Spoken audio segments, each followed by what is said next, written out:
This is the round ahead, thanks to Coles, Nat Edwards, Josh Gabelich, and, well, a very up and about Chad Wingard in the studio with us. You walked in here, your head looks a little bit bigger. What's going on? Yes, I had to walk in sideways to fit through the door, but I am pumped. You were terrible. If we just roll the tape, I'll show you why. This is going to be my upset of the round. Let me just paint it out for you. Okay, I think Carlton are going to win by 8 points. All right. You don't need to remind us. You've been in the WhatsApp group all weekend, putting it on socials. Half time, you called it. Here's my moment. Oh, no. Oh, he's failed to fire. I'm going to get Josh. That actually burnt my finger a little bit. You're due to get one, let's be honest. Because you've been a little bit hit and miss with your upsets of the round. Yes, and Carlton really lifted. I thought that was super impressive. It's why wearing blue in honour of them looking after you. Okay, are you going to wear that disgusting scarf for the entire show? No. Okay, cool. I bet you Josh is like, you just scared the absolute crap out of me. All right, enough self-congratulations. Let's dive into what is coming our way in round 8. The Saints and Freo take centre stage on Friday night. A couple of cracking games on Saturday. We start with the Dogs and Port. The Crows and Blues go head-to-head. Then the big one, two contenders, Collingwood and Geelong at the MCG. On Sunday, it's the Sydney Derby and the Q Clash, plus the Hawks are celebrating their centenary with a game against the Tigers. But of course, it all kicks off on Thursday night footy, thanks to Coles, Essendon and North Melbourne. A huge blow for the Roos with Paul Curtis's 3-game suspension upheld at the tribunal on Tuesday night. We all have the same opinion about this MRO matrix and where it sits in the moment with this tackle. But Chad, from a player's perspective, that's really tough, isn't it? Because that to me looks like a good tackle. It's just the outcome in the end. And we can see Luke Parker here, well, making a joke about touch footy. Yes, and I'm feeling for him because I think he's in the best form of his career. And to be honest, as a small forward, it's really hard to be in form for that long. He's kicked multiple goals for every single game. He's averaging 2.6 goals a game, which is second among small forwards. And he's third in the comp for tackles inside forward 50. So he's playing out of his skin.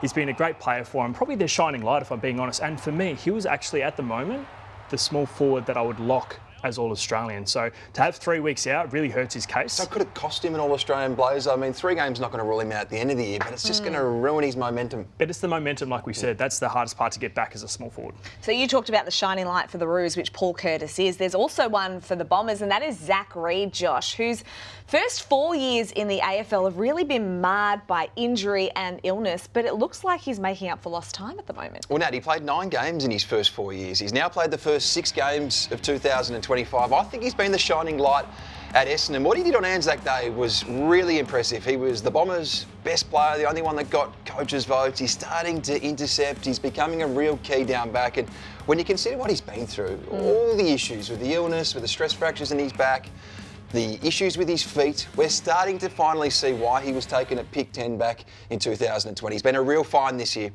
Yeah, this game's not exactly going to, I guess, set the world alight on Thursday night, but looking forward to it all the same. But on Saturday, we are off to the Rat. That's right. Mars Stadium is hosting the clash between the Western Bulldogs and Port Adelaide. Now, of course, the Dogs, they have a really great record, as you can see. They're 9 wins from their 13 appearances. They're 4-3. They've been the surprise packet for mine this season, given all the injuries they had in the off-season. And Josh and Chad, you both want to take a look at the 2 midfields that are going head-to-head here. Well, now, the Western Bulldogs, they lost 2 All-Australians and a poster boy last October. But, Chad, somehow their midfield is better. It's not just the quality, it's the quantity. If we look at the top 10 players in the competition right now, 4 of them are Western Bulldogs midfielders. Now, Marcus Bontempelli is there, and we're cheating because he's only played the 2 games to date, but he is Marcus Bontempelli. Ed Richards is the big mover. Chad, this is a guy that was moved from halfback to inside in round 6 last year, and I think we now have to start classifying him as an elite midfielder. Yeah, I agree. And he's increased his disposals by 6 disposals a game. So that's massive. He's increased, I suppose, career best in that and clearances. And what is most impressive for me, besides Bontempelli, I think he's the most damaging player for Bulldogs, and he's been a sight to see. Tom Liberatore has polled coaches' votes. In 5 of the first 7 games, at 32, Libba is still doing Libba things. Let's not talk about him. Let's talk about Matt Kennedy, because this was a move that was done on deadline day with 10 minutes to go in the trade period. He's part of the Bailey Smith and the Jack McRae move, and I think right now he's in the conversation as the recruit of the year. Yeah, and he has a case for it. I mean, Bulldogs only gave up, essentially, pick 38 to Bargain. Bargain. He's having career best in disposals, career best year across the board, and he's really lifted when Bont was out. Super surprise packet for him, and like I said, we've got plenty of players for Bulldogs who are lifting. It's not just about these four. Look at the next wave, and Adam Treloar was an All-Australian last year. We haven't seen him just yet in 2025, but there's every chance we see him for the first time on Saturday in Ballarat. He's pushing to return. Riley Sanders is someone they invested pick 6 in back in 2023, and we're starting to see why. His form this year has been really impressive. Joel Frazier was taken in the same draft at pick 45. He was drafted as a wingman. He debuted as a halfback. But what we're seeing right now is he could be the steal of that draft. Yeah, and he is a steal. I mean, 191 centimetres. If you squint your eyes a little bit and watch the tape, he looks a bit like the right-footed Bontempelli. Don't say it. Oh, there it is, I said it. He is a rising star in the making. And like I said, what sets him apart, I think his height. He's 191. And what I love about him, I think he's got the blueprint and the mentor in Bontempelli to be the cornerstone for the Bulldogs for the next decade. He is a star in the making, that's for sure. They come up against a stack of stars at Mars Stadium, and let's have a look at them because there are All-Australians there. There's a Brownlow medalist in Ollie Wines. There could be a future Brownlow medalist in Jason Horne-Francis. Who are you picking for now and for the future? Well, right now I'm picking Port Adelaide, and I want to show you why. I think you look about the Butters, the Jason Horne-Francis, and the Rosie, I suppose, especially with Wines, their athletic profile is probably the best in the competition. So their speed, their explosiveness, for the next 3 to 5 years, I believe they can be, on paper, the best midfield in the competition. And I think you look about their age profile, besides Ollie Wines, they're 25 and under. So they're primed to be the best competition. It's going to be a great midfield matchup. I can't wait for Saturday night. Cannot wait for Mars Stadium on Saturday. I mean, you mentioned Jason Horne-Francis there, and the vision we've seen replayed throughout the week has been his interaction with his coach in Ken Hinkley, Connor Rosie and Zach Butters, 2 leaders of the club, also trying to reel in their teammate who just plays on the edge, and I love that about Jason Horne-Francis. The white line fever. So you can see there this interaction with his coach. He tries to walk off and Zach Butters pulls him back into it. So Josh, first of all, because I'm keen to get Chad's, another man who had white line fever, his opinion on it. But if you are the Dogs, you're going after him, aren't you? You're trying to get under his skin and exploit that part of his game. Absolutely. I mean, clubs have been going after him for some period of time. It's different when it's North Melbourne because of the history. Given he was taken at pick 1 and he walked out 10 months later. So that's why it was so fiery last weekend. But I love that he plays on the edge. He's going to be a star for a long period of time, and we're seeing why. You played a little bit on the edge. You've said you had a little bit of white line fever, the same sort of thing. So what is it that helped you bring you back down and ground you? And what can his teammates do mid-game? Yeah, I came across as grumpy, and that's a nice way to say it. But yes, that's our competitive nature.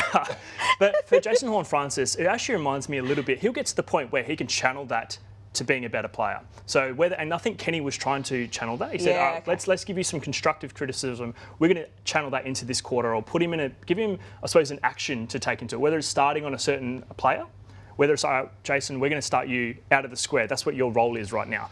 Give him actionable causes to channel it. And I want to bring it to a player that we used to not poke the bear. Patrick Dangerfield was a player that you do not poke the bear. And can, I suppose, Jason Horne-Francis channel that? Because we know that you don't go after Patrick Dangerfield because he lifts. And that maybe was something that he can learn from. So if he gets poked again by Bulldogs, the best way to do it is to outperform and play better. Because then you won't get poked as much because you'll know that's the guy that you do not want to stir up. Grumpy. I mean, you rarely celebrated your goals. Like, you celebrated some iconic goals, but other times you just didn't He react. celebrated his upset real hard.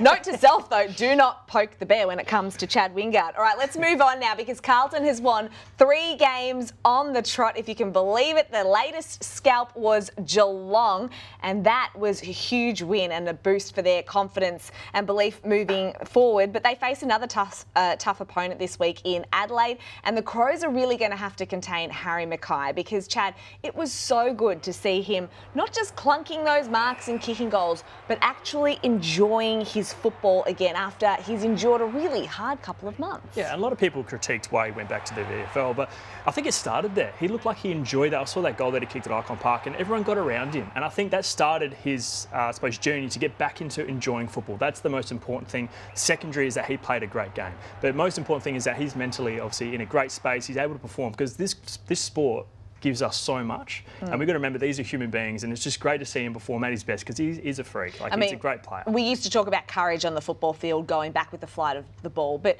for me, the new style of courage is being able to put your hand up, Josh, and say, hey, I'm not feeling great about myself. I've got some issues that I need to work through and I'm going to take some time off. And I think we need more players being able to do that in the competition. Spot on. That's a great observation, because it would have been easy for him to say, hey, I've got a hamstring issue. Don't put out that I'm dealing with personal issues and I can't perform right now. And the way he responded, I think the whole footy world, if you weren't a Geelong supporter on Sunday, and I'm sure even a few of them would have been rapt for him the way he performed, especially in that last quarter. He was so clutch late. Now, there is another feel-good story at the Blues, and it is the feature of this week's player portrait. Over to you, Josh. Well, Nat, on Sunday night, I interviewed Will White about the 96 hours 2 months ago that changed the course of his life. Let's walk through the timeline because it's quite fascinating. It all started on February 20 when he met with Carlton and was told in the match committee room at Icon Park that the Blues wouldn't be offering him a contract. Instead, they were going with another small forward in Francis Evans. Gutted but grateful for the shot at the spot, Will White went and thanked all the coaches individually for the opportunity across the summer. The next afternoon, the SSP window closed at 5 p.m, and then on the Saturday, Will White played in the practice match against Sandringham, where he played like a contract was still on offer. In the AFL match sim, Jagger Smith came off with a knee issue. The Blues weren't too concerned at the time, which is why they were shocked the following morning when a scan revealed a torn ACL for the pick number 3. Now, while the Carlton Football Club were processing that news, the Blues lobbied the AFL to reopen the SSP window. And when Ned Guy, the AFL player movement boss, granted that request on the Monday, Carlton's list manager Nick Austin picked up the phone and summoned Will White to Michael Voss's office. It meant for a nervous car ride into Princes Park, but as soon as he walked in, the coach grabbed him and embraced him in a big hug and told him he had a contract to play for his beloved Blues. 2 years after the move from South Warrnambool to join the VFL program, not only was he on the list at Carlton, but he was going to wear the number 38 worn by one of his favourite players growing up, Jeff Garlett. 39 days later, Will White made his debut in front of 82,000 people against Collingwood at the MCG. He played all 4 games in April, but it was a weekend in February that changed the course of his life. 96 hours that Will White will never forget. Indeed, and what an incredible story that was. Of course, Adelaide and Carlton going head-to-head. Cannot wait for that. Can the Blues make it 4 in a row? We will have to wait and see. But on Saturday night, there is a blockbuster match at the MCG. It is Collingwood and Geelong. I cannot wait for this one. And if you didn't already need a hook to watch this game, well, there is a magpie who is about to break a record nobody thought would ever be overtaken. Jack Crisp will play his 245th consecutive game on Saturday night, an extraordinary feat in the modern era, and he breaks the record held by the late great Jim Steins, as we see there. And Chad, it's truly a testament to his durability as a player, isn't it? Of course you throw that one to me, who can't string a whole season together. Hey, well, yeah, it's amazing. I have a greater respect for what he's done because of the challenges that I've had. It's unbelievable that what he's done, not just from a body point, but just a performance standpoint as well. Yeah, the consistency is impressive. And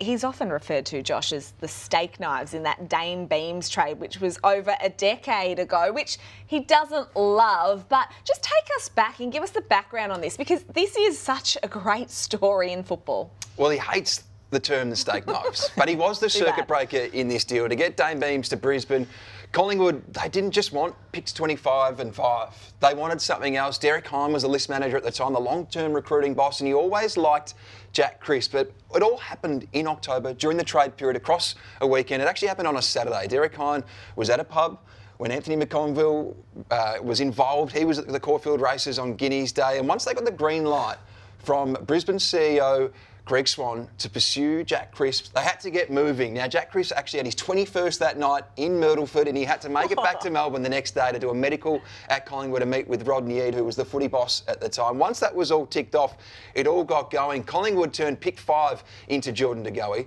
Pick 25, they traded to North Melbourne for Levi Greenwood. But when you consider what Jack Crisp has done, 2 Copeland trophies, a premiership player, and he has never missed a single game since joining that club. 245 in a row. It is a remarkable trade. So July 2014, when he was playing for the Lions, was the last time he actually missed a game. And I wanted to give you a snapshot of what was happening in the world at that time. So Tony Abbott was the Prime Minister. Not a great choice, but don't forget to vote on Saturday, by the way. Donald Trump was the host of The Apprentice. That's worked out really well for the States. LeBron had left Miami to return to Cleveland. Kim and Kanye had just got married.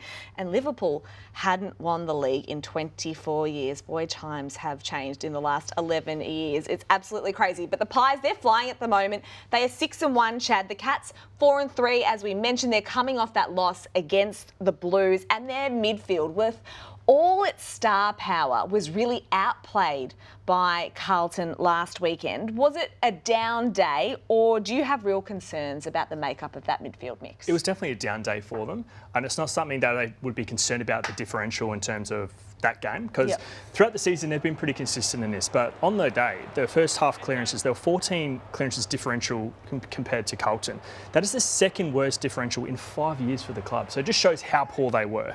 And the other thing that I want to talk about was their disposal efficiency. 8 out of the bottom 10 players for kicking efficiency that day were Geelong players. It's pretty hard to win a game when you've got that many players not kicking the ball well and obviously not getting the clearances to getting the ball your way. I mean, the coach, Chris Scott, was scratching his head, I think, at the end of the game. He actually sat down with the midfield group. This is post-match in the rooms, and just to sit down and say, hey, what went wrong? From your perspective, how do they fix it? And I guess, in a way, who is their go-to guy that they can rely on to really pick them up? Well, that's my question. That is my question. I don't know who is their go-to guy at stoppages. When the tide's going against them, they normally bring in Patrick Dangerfield. Yeah. But in terms of, you can't rely on him going forward for too many times. I think if you talk about the average clearances per game, their leader is Tom Atkins with 5.3, and that's the 41st in the competition. So you think about who they're coming up against this week in Collingwood. Dacos averages 7.4, which is 7th in the competition. Collingwood's top 3 clearance getters are higher than Geelong's number 1 clearance getter. Wow. So it just shows that the depth of Collingwood compared to Geelong. And you look about who's second is Bailey Smith with 4.8. He's an outside player. I don't know who, when their going gets tough, who's their person that they're going to insert into a clearance to get the ball their way. That's the question for me.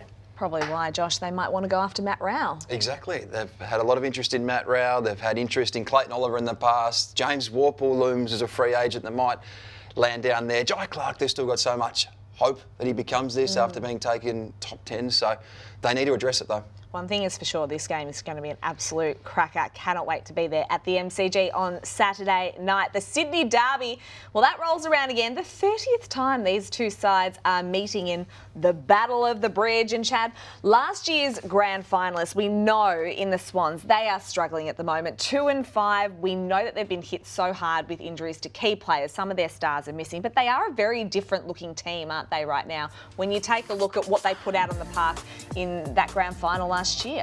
Yeah, and you think about Errol Gordon, Tom Papley, Joel Marty, they're the guys that they're starting at 22. And you think about the guys they've brought in, obviously, it's hard to I suppose, get back after a grand final loss as well. So is that a part of that hangover as well? Because they haven't started that well. But again, we look at Brisbane, and if I'm comparing, I suppose, Sydney, it actually reminds me a lot of Collingwood after the grand final win. They started very poorly, missed the finals. And Sydney at the moment, they're looking down like they could miss the finals this year. They are. Josh, on the flip side, the Giants are coming off 2 losses. That's to the Crows and the Dogs. They're just not firing the way that we had hoped for them this season, because we did have them as a genuine contender. What's the area that you're most worried about that they need to fix against Sydney this week? Well, Nat, clearly it's the midfield. I mean, there's been an acceptance for a long period of time that it's stacked full of Rolls Royces. That's not the case anymore. Tom Green's the only one that's performing consistently, and he's a little bit down on his absolute best. Finn Callaghan had a great start to 2025, but he's come off. Josh Kelly's nowhere near his best right now. Stephen Canelio has been injured, and there's a lack of clarity around when we'll see him again. Brent Daniels, someone who can come in and give them a spark, and he's been sidelined as well. So all of a sudden, their midfield is just not firing, and the numbers jump off the page. They're 13th for clearance differential and 14th for inside 50 differential. That's not the profile that we expect from the Giants.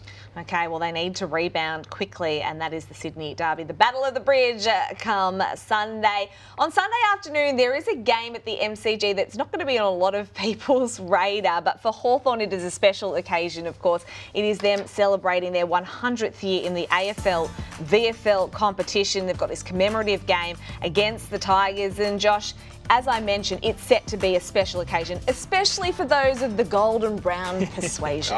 Especially for you two. Now, I love these games. All 13 Premiership Cups will be on the ground pre-game. Now, 973 players have represented the Hawthorn Football Club. All of them have been invited, and if they've passed away, a member of their family have been invited. So everyone is involved. The 32 senior coaches have been invited as well. We're going to see legends everywhere. Lee Matthews, Peter Knights, Dipper, Shane Crawford, Luke Hodge. Everyone is going to be on the ground, so it's going to be one day that you just don't want to miss if you're a Hawthorn fan. Are you going to be part of it? Well, I'll be on the boundary, but not my usual space getting injured. I'm actually going to be calling, so I'll be there. So you're working, but you're going to be there. Just on that, it got us thinking, favourite Hawk of all time? You go first. Well, I can't go past, I suppose, the player that I look up to the most, and it's Sean Burgoyne, Silk.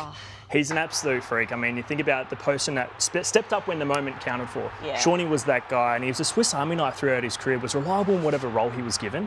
And like I said, he came across with the injuries that we thought were going to be career-ending, and he ended up playing 400 games. So a person I look up to as well. Oh, he is an absolute star. Josh, what about you? And this surprised me when we talked about this in our pre-production meeting. Well, Nathan Buckley was my hero growing up when I was a young boy, but I absolutely adored Shane Crawford. I mean, how could you not, given what he did in the late 90s and early 2000s? It was the gut running, it was the hair, and it was the media presence. I loved watching him on the Footy Show and Hank Bolger and the grand final review. He just did it all. He was an absolute icon at that time of the year. Oh, absolutely love Shane Crawford. He is one of my all-time favourites, and that moment right there, that's what I'm talking about. 2008, that he finally got that premiership that he had been searching for so long. Yours? And then come on, give me yours. Retired. I don't even have to ask. I mean, come on, you know. It's Cyril, and one word for you, aura. This man, 4-time premiership player. Of course, he won his first flag in 2008 in his first year of footy.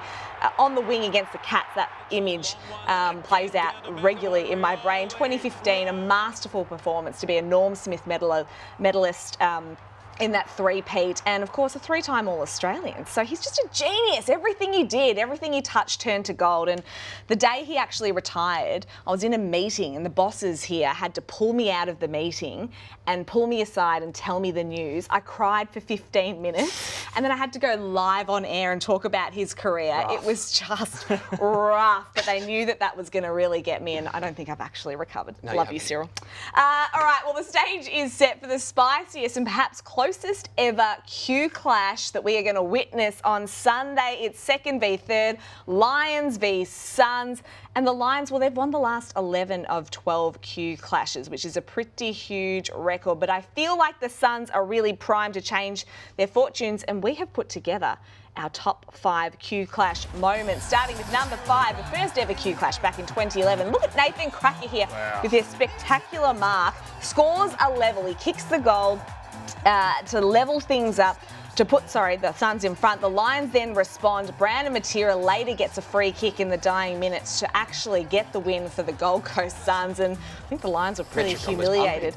I know, 2016, I think this is a moment Stephen May would rather have back. He knocks out Steph Martin in a horrific incident and gets a 5-week ban. So not good news there for Stephen May. Number 3, 2023, Gold Coast snap a 9-game losing streak in the Q clash. They claim victory over their big brothers, a rare one at that, and you can see the elation on the players' faces as we get to number 2, Chad. Yes, number 2, Gary Ablett, of just one of his many dominating displays. He had 38 disposals, 3 goals, and won the Marcus Ashcroft medal. The little magician, you just look here, just turn the corner. I mean, you can't stop him. Whether he was at Geelong or Gold Coast, he's an absolute magician. 38 and 3, come on. I mean, that's just a day's work for Gary Ablett, isn't it? Gee, Ablett, 3 votes. And this is one of my favourite feuds in footy. And I love a feud in sport. It just adds so much theatre. These two don't like each other. In fact, I think they hate each other. And there's a fair reason why. I love that moment. That's Dane Zorko talking about Tuke Miller's breath in game. And look at them go head to head. So I hope this spice continues. They're both in great form right now as well. So it's going to add some extra theatre to Sunday night, ahead of that public holiday on Monday in Queensland. So it is a genuine blockbuster on Sunday night. How about that handshake at the end? And I loved that so much. Were you a handshaker like before a game, or is that a no-no? I reckon I gave a handshake after I kicked a goal once because he was like mocking me on the mark. I think it was Brisbane as well, actually. There you go. Well, I can't imagine there's going to be a bro hug or any kind of handshake between those two pre-game, but I look forward to the next instalment. And that is all we have time for here on The Round Ahead. Thanks to Coles. Thank you so much for watching. We'll see you again next week.